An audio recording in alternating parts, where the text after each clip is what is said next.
বিসমিল্লাহির রহমানির রহিম। আমি মোহাম্মদ আলাউদ্দিন আল রনি, হবিগঞ্জ জেলার মাধবপুর পৌর বিএনপির সাধারণ সম্পাদক। বিএনপির ভারপ্রাপ্ত চেয়ারম্যান, আগামী দিনের রাষ্ট্রনায়ক জনাব তারেক রহমান বাংলাদেশে দীর্ঘ 17 বছর পর পদার্পণ উপলক্ষে হবিগঞ্জ 4 মাধবপুর চুনারঘাট আসনের বিএনপির মনোনীত প্রার্থী আলহাজ সৈয়দ মোহাম্মদ ফয়সাল সাহেবের দিক নির্দেশনায় আমরা মাধবপুর থেকে হাজার হাজার নেতাকর্মী গতকাল রাত্রেই এই 300 ফুটে সম্বর্ধনা মঞ্চের সামনে এসে সমবেত হয়েছে। আজকে আমরা বিশ্বাস করে দীর্ঘ 17 বছর ফ্যাসিস্ট শেখ হাসিনা সরকার আমাদের নেতাকে আমাদের কাছ থেকে অনেক দূরে সরিয়ে রেখেছিলেন।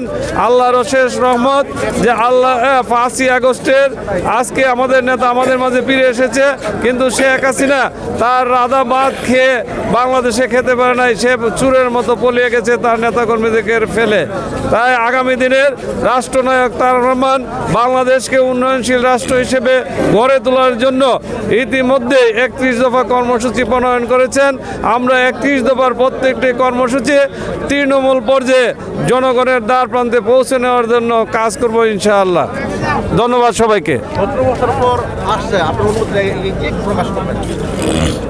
দীর্ঘ 17 বছর পরে আসছে, অবশ্যই মহান রাব্বুল আলামিনের কাছে আমরা শুকরিয়া, আমরা খুবই আনন্দিত এবং উৎফুল্ল। শুধু আমরা নয়, সারা বাংলাদেশের মানুষ আজকে তারেক রহমানের এই পদার্পণ উপলক্ষে আনন্দিত হয়েছে, উত্তেজিত হয়েছে এবং মহান রাব্বুল আলামিনের কাছে ওনার সুস্বাস্থ্য এবং নেক হায়াত কামনা করে দোয়া করছেন।